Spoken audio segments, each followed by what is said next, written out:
Narender Reddy ఎక్స్ఎమ్మెల్యేని arrest చేసిరుగా BRS ఆయనని. ఇక కేటీఆర్ ఒక శీసపథం చెప్తుంది జర ఇన్నూరి చెప్పు నాయన.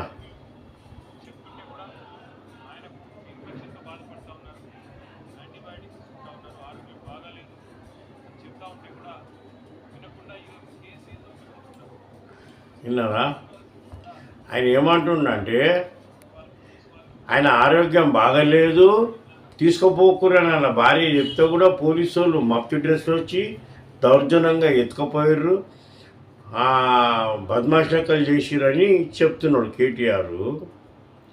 అరే కేటీఆర్ నీకు ప్రశ్న వేస్తున్నా, ఇప్పుడు దీని జవాబు చెప్పు నువ్వు నాకు. రేవంత్ రెడ్డికి ఒకతే బిడ్డ, నెల రోజులు అయితే పెళ్ళి ఉన్నది. నువ్వు దయదాల్చిన ఎవరా నువ్వు తీసుకుపోయి కేసులు జైలుకు పంపించినావు కదా, మళ్ళీ ఇప్పుడు నువ్వు ఇప్పుడు నువ్వు చెప్పుడేంది కథ?